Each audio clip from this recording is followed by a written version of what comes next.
पोळा संपतो ना संपतो गणपती यायचे. गणपती 10 दिवस गोंधळ. घरातले गणपती वेगळे, गल्लीतले वेगळे. आमच्या घरी आमचा दादा आणि भाऊ दुपारी गणपती आणायचे, पण गणपतीचं तोंड पॅक बंद. मला दादाचा लय राग यायचा, कारण मला बघायला मिळायचं नाही ना. दादा मला आणि सुभीला दुर्वा आणायला पाठवायचा. आम्ही दोघं 10-10 दुर्वा आणायचो. 21 लागायच्या.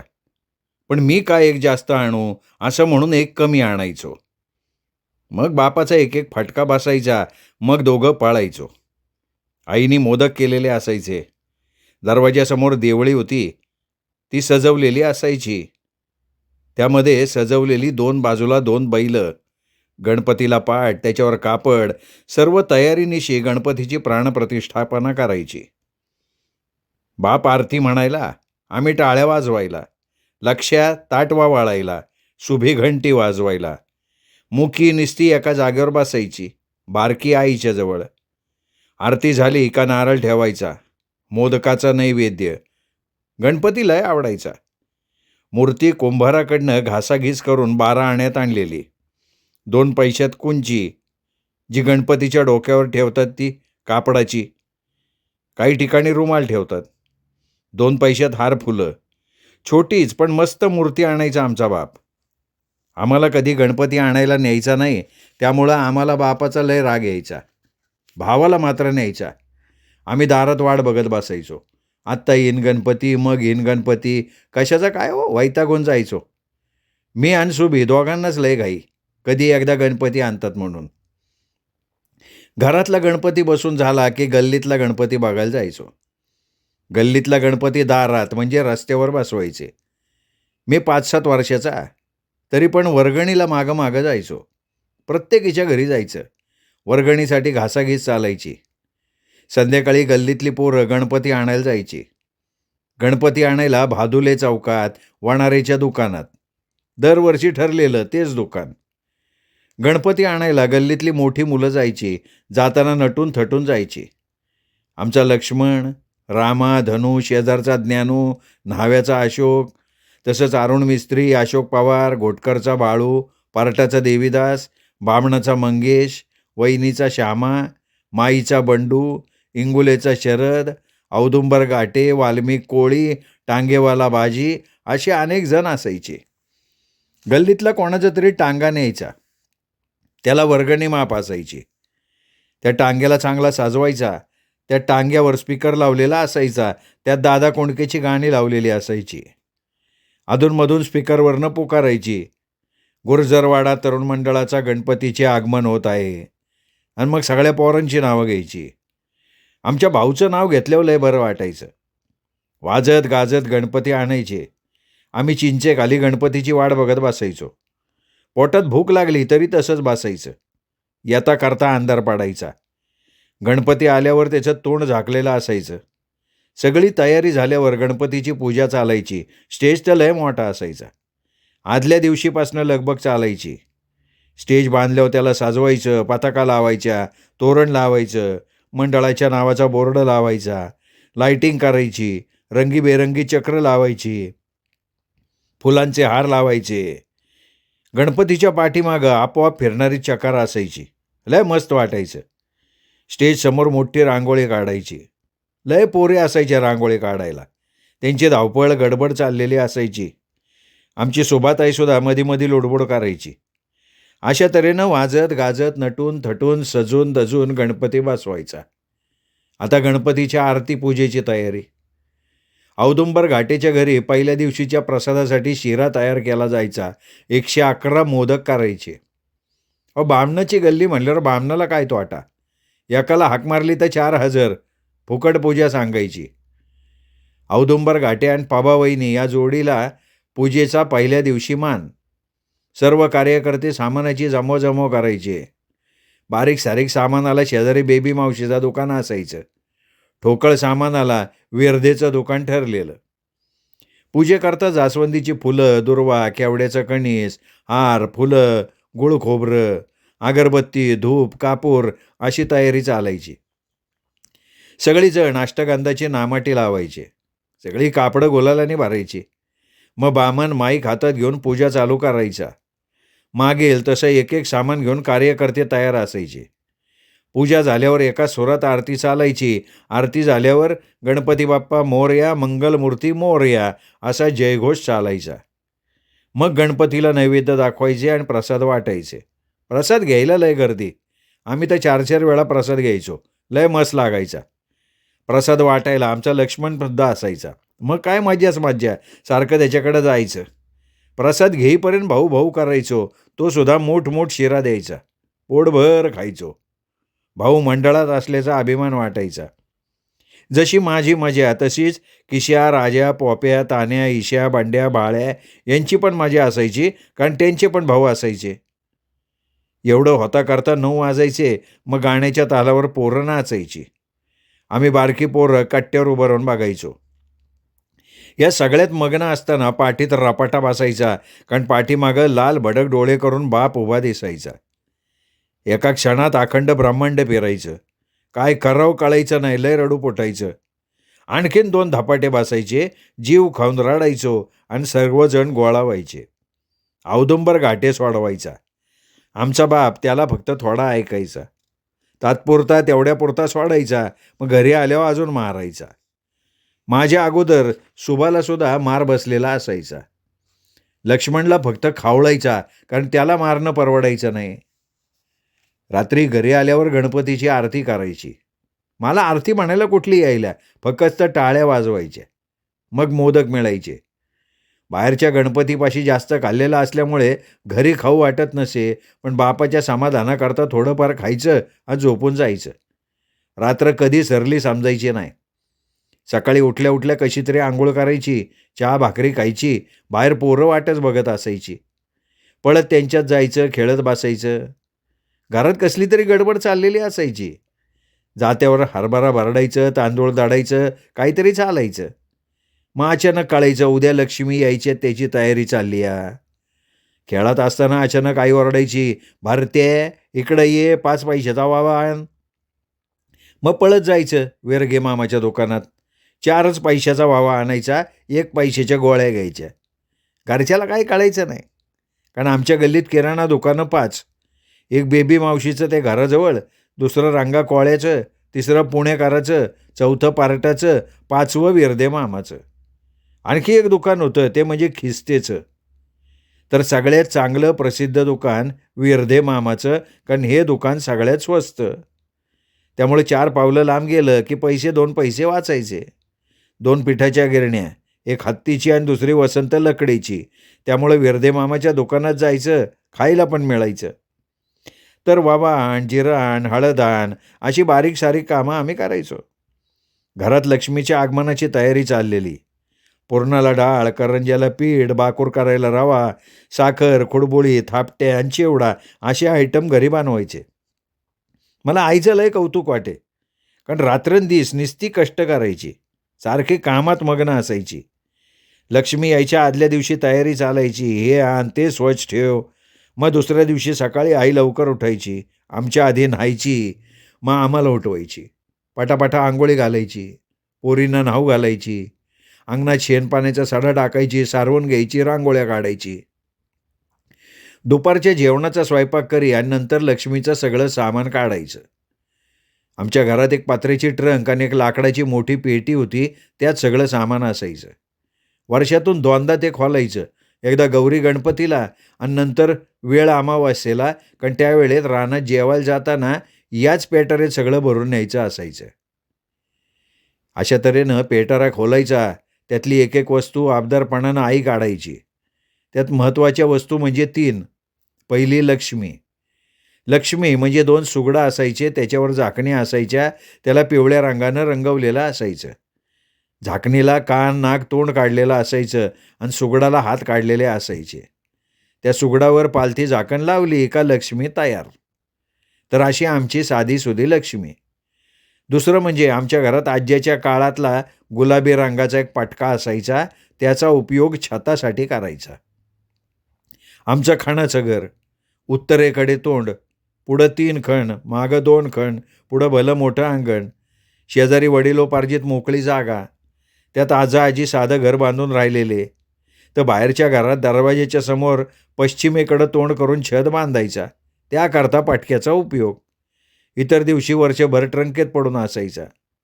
तिसरी गोष्ट म्हणजे खेळ. मला त्याचं लय आकर्षण. लक्ष्मी पुढं मांडायला लय खेळणी गोळा करून ठेवली होती आणि एक फिरकीचा चमचा पण त्यात असायचा करंज्या करायला. खाली ट्रंकेच्या तळाला जुनी कागदपत्र असायची. ती काय कागदपत्र कधी कळलीच नाही. तर अशा तऱ्हेनं लक्ष्मीच्या मूर्ती म्हणजे सुगड, एका ताटात तांदूळ घ्यायचं, त्यात त्या 2 मूर्ती ठेवायच्या. दुपारी 3 वाजता लक्ष्मी आणायच्या. गल्लीतल्या सगळ्या बाया जमायच्या. आमच्या अंगणात एका कडेला तुळशी वृंदावन होतं, साधं चिखल मातीचं, बापूनीच बनवून दिलं होतं. महादेव मारुती मंदिराजवळ असल्यानं आम्ही तिथनं लक्ष्मी आणायचो. आमची आय लक्ष्मीची पूजा करून सगळ्यांना पान सुपारी साखर द्यायची आणि मग लक्ष्मीचं ताट उचलून चालायची. पुढं कुंकवाचे हाताचे पंजे उठवत इंगोलेची साजाबाई, त्यांच्या पुढं मी, एका हातात ताट दुसऱ्या हातात टिपरू ताट वाजवत. माझ्या मागं साजाबाई. आईला विचारायची, लक्ष्मी आली कशाच्या पायी? आई म्हणायची, धन धान्य सोनं नाणं लेकरं बाळ यांच्या पायी. जाताना पायदळी धान्य लाथाडी. अशा प्रकारे लक्ष्मीचं आगमन होई. आमच्यासारख्याच मुगाबाईच्या, यशोदाबाईच्या, माळीणबाईच्या, पारटाच्या बऱ्याच जणांच्या असत. आमच्यासारखी सगळीकडे पद्धत. लक्ष्मी यायच्या दिवशी त्यांना पांढरी फेक ज्वारीची भाकरी आणि मेथीच्या भाजीचा निवद असायचा. मुगाबाईच्या लक्ष्म्या लय भारी. पितळेचे मुखवटे असायचे. ते रात्रीच्या उभ्या करत. आम्ही मात्र उभ्या करत नसू, कारण आमच्या लक्ष्मींना उभं करता यायचा नाही. तर घरातला लाकडी पेटारा मांडायचा, त्यावर एक कपडा हातरायचा, त्याच्यावर मांडायच्या. मला लय राग यायचा, कारण सगळ्या घरी रंगीत मुखवटं, हातसुद्धा असायचा. आमच्यात मात्र यातलं काही नसायचं. तरी पण नसल्यापेक्षा बरं असं म्हणून समाधान मानून घ्यायचो. लक्ष्मी आलेल्या रात्री दादा घरी आला की मग छत द्यायचं चालायचं. पटका टाकला का छत तयार. पाठीमागं आईची एक साडी बांधलेली असायची. अशा प्रकारे छत दिला की मग पुढं ज्वारी, गहू, तांदूळ, डाळ यांचा ढीग घालायचा. त्या ढिगात खेळणी ठेवायचो. लय नाटवायचं. रंगीबेरंगी कागदाच्या गोल पंखपट्ट्या चिकटवायच्या. असं सजवून दुसऱ्या दिवशी बघायला लय मस्त वाटायचं. दिवसभर आयाबाया यायच्या, हळदी कुंकू घ्यायच्या, तोंड भरून कौतुक करायच्या. आमच्या लक्ष्मीपुढं फळं फराळाचं जास्त नसे. फराळ घरीच केलेल्या करंज्या, कडबुळं, लाट्या, थापट्या, चिवडा एवढंच. फळं तर अजिबात नसायची. दिवसभर लक्ष्मीपुढं बसून हे उचल ते उचल करायचं. आदनमधनं आईचा मार खायचा. चोरून करंजी कुडबुळी खायची. सुभीनं बघितलं तर तिला पण द्यायची. मुकीला द्यायचं एखादं. मग सगळी गप्प. आई पण हळदी कुंकवाला जायची. बाकीच्या आमच्यात यायच्या. दुपारपर्यंत हो घोळ चालायचा. त्यातच आईचा पुरणाचा स्वयंपाक चालू असायचा. स्वयंपाकात पुरणपोळी, गुळवणी, येळवणीची आमटी, भात, भजी, कुरवडी, पापडी, भातवडी अशा प्रकारचा स्वयंपाक आई एकटी करायची. दुपारी 12 वाजता दादा आला का मग निवदाची गडबड चालायची. 2 ताटात 5-5 पोळ्या, त्यावर भाताची गलासाच्या आकाराची मुदी, त्यावर पुरणाचा गोळा, आमटीची वाटी, रंगीत कुरवड्या, भातवड्या, भजी अशा प्रकारे सागर संगीत निवद तयार. दादानं येताना 2-3 हार आणि वर फुलं आणायच्या.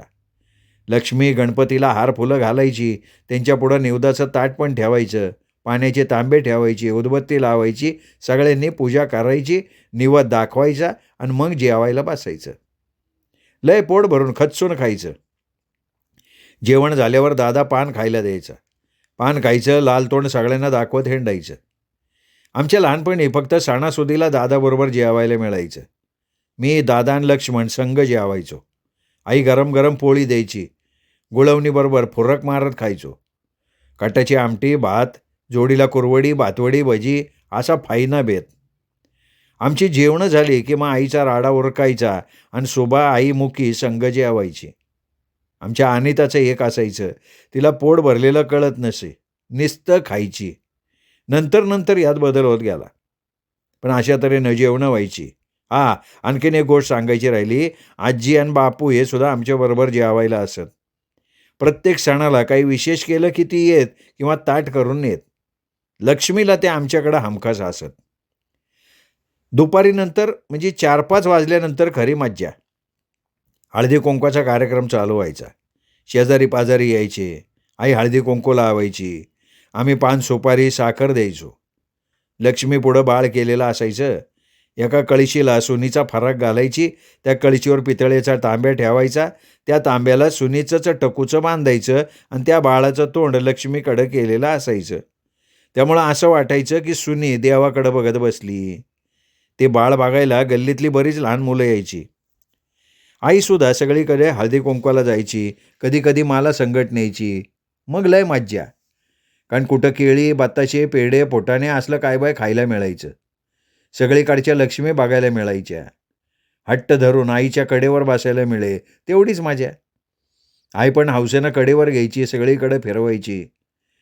आजूबाजूच्या आया-बाया आईवर लय खावळायच्या. म्हणायच्या, ह्या लडदूला कशाला आणलंय? वाजाला कर. मला लय राग येत असं, पण गप बसण्याशिवाय करणार काय? आयुष्यात सगळ्यात जास्त सुख कशात मिळालं असेल ना, तर ते आईच्या कुशीत.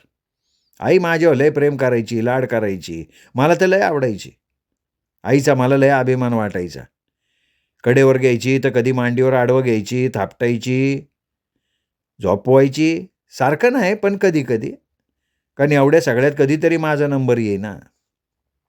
लहानपणीच नव्हे तर मोठा झाल्यावर सुद्धा आईने माझे लाड केलेले आठवतात. पुण्याहून पंढरपूरला 2 दिवसाकरता गेलो की 2 दिवस लय लाड. खायला गोडधोड, जवळ बसवून जेवायला घालायची, चांगली आंघोळ घालायची, शेजारी पाजारी कोडकौतुक करायची.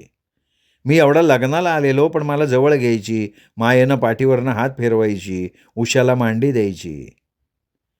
मला अशा प्रकारे आईचं सुख भरपूर मिळालं. खाण्यापिण्याची, कपड्या लागत्याची हौस नाही झाली, पण साने गुरुजींच्या आईसारखी आई मात्र मला मिळाली. आयुष्यात सगळ्यात चांगली गोष्ट एवढीच, आईचं कौतुक कितीही केलं तरी कमी, कारण कौतुक करण्यासारखी होतीच. घासातला घास काढून ठेवायची. माझ्या भरत्याची भूक लय मोठी आहे असं म्हणून एखादा आगाऊ घास द्यायची. लक्ष्मणाला दादा लाड करायचे तर माझा लाड आई करायची. आईच्या प्रेमाची भरपाई कधी होऊ शकत नाही, तरी अधूनमधून तिच्या कोडकौतुकाचे किस्से येत राहतील. लक्ष्मीचा दुसरा दिवस अशा प्रकारे जायचा. रात्री सुबह 2 करंड्यात हळदी कुंकू भरून ठेवायची. आम्हाला सांगायची रात्री 12 वाजता लक्ष्मी स्वतः हळदी कुंकू लावायला येतात आणि त्या करंड्यात बोटाचे ठसे उमटतात. दुसऱ्या दिवशी सकाळी बिना आंघोळीचं करंडे बघायची घाई. त्यात ठसे असू नसू आम्ही हायच म्हणायचो. आम्ही नाही म्हणावं तर शेजारची पोरं चिडवायची. तिसऱ्या दिवशी लक्ष्मी जायच्या दिवशी त्यांचा चेहरा उतरलेला दिसायचा.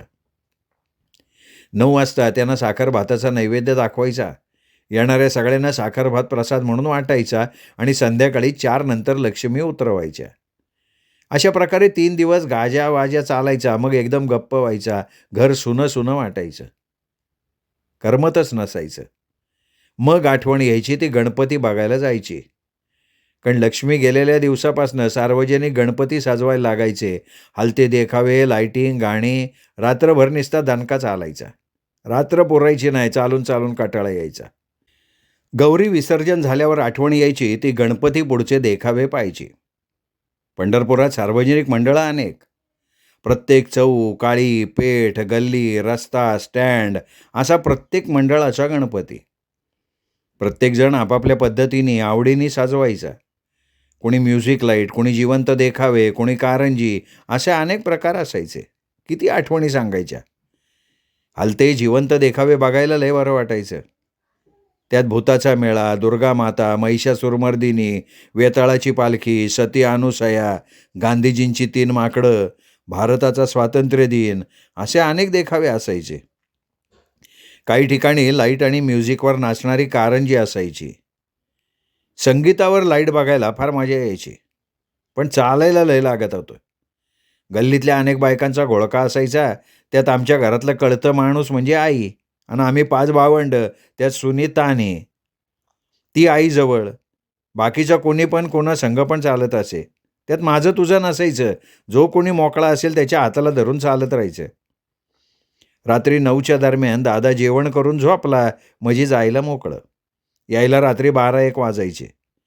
सुरुवात भजनदास चौकातून दत्तघाट, महाद्वार घाट, कालिका देवी चौक, संभाजी चौक, तानाजी चौक, Mandai, Kala Maruti, Choufala, station road, S T stand, Bhosale चौक, जुनी पेठ आणि मग घरी.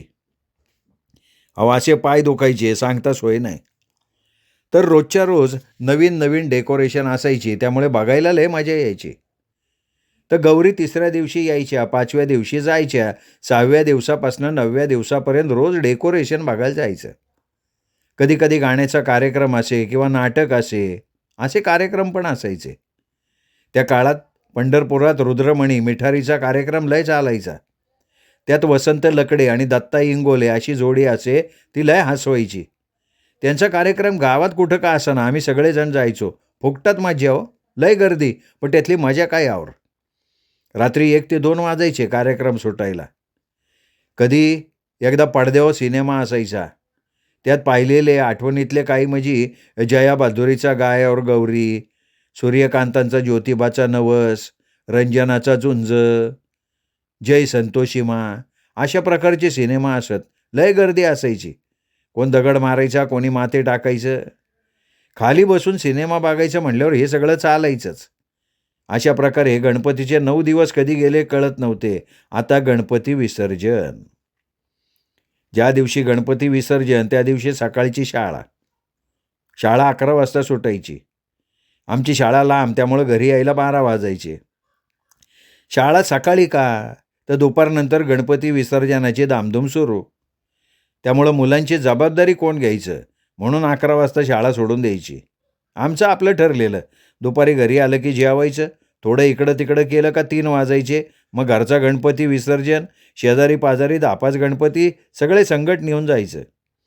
मोठा घोळका. प्रत्येक गणपतीबरोबर 2-3 जण असायची. मग काय घोषणेला जोर. एक जण गणपती बाप्पा म्हणलं की सगळेजण मोरया म्हणायचे. एक जण पुढच्या वर्षी म्हणाला की सगळेजण लवकर या असं म्हणायचे. माझ्या लय घोषणा पाठ होत्या. म्हणजे बघा, 1, 2, 3, 4 गणपतीचा जय जयकार, 5, 6, 7, 8 गणपतीचा थाटमाट, 9, 10, 11, 12 गणपतीची आरती करा, 13, 14, 15, 16 सगळे गणपती गोळा करा, 17, 18, 19, 20 कोणाचं तरी नाव घ्यायचं आणि म्हणायचं चल घोष नदीत. गणपती विसर्जनाच्या दिवशी लक्षाजवळ गणपती, माझ्याजवळ खेरापत हे ठरलेलं. 10 पैशाचं चुरमुरं, 5 पैशाचं डाळं मिळलं की झाला प्रसाद. आरडाओरडा करत, गर्जना करत लक्षाबरोबर गल्लीतली इतर मुलं गणपती घेऊन नदीत प्रवेश करायची. 3दा गणपती पाण्यात खालीवर बुडवून काढायचा, नंतर सोडून द्यायचा. येताना गणपती ज्या जागेवर सोडला त्या जागेवरची मुठभर वाळू घ्यायची घरी न्यायला. ज्या ताटात गणपती आणला त्या ताटात वाळू घरी न्यायची परंपराच होती. गणपती विसर्जन झाल्यावर एकमेकांना खिरापत म्हणजे प्रसाद वाटला जायचा. कोणी मोदक, कोणी पेढे, कोणी बर्फी, प्रत्येकजण वेगवेगळी खिरापत आणायचं. अशा प्रकारे गणपती विसर्जन चालायचं. पण मला त्यावेळेला लय वाईट वाटायचं. राग पण लय यायचा. एवढा चांगला गणपती आणायचा, 10 दिवसांनी तो पाण्यात टाकायचा. का हे बरेच दिवस कळत नसायचं. पण सगळ्याबरोबर आपण पण तसंच केलं पाहिजे एवढं मात्र कळायचं. घरी येताना मोकळ्या हातानं आणि ताट पालतं आणायला लागू नये म्हणून ज्या जागी विसर्जन केलं त्या जागेची आठवण म्हणून वाळू आणायची. ती घरात सगळ्या कोपऱ्यात टाकायची. का, तर उंदीर होत नसत्यात असं आई सांगायची. लय गंमत एका एका गोष्टीची. तर अशा प्रकारे घरच्या गणपतीचं विसर्जन व्हायचं. आता बाहेरच्या गणपतीचं विसर्जन. श्रोते हो, बाहेरच्या गणपतीचं विसर्जन मी ऐकवणारच आहे. पण उद्याच्या भागामध्ये ऐकूयात भरतमाने लिखित भरतायन संघर्ष जीवनाचा या कादंबरीचा पुढचा भाग उद्या साहित्य पंढरी या कथाकथन चॅनलवर. तोपर्यंत नमस्कार श्रोते हो.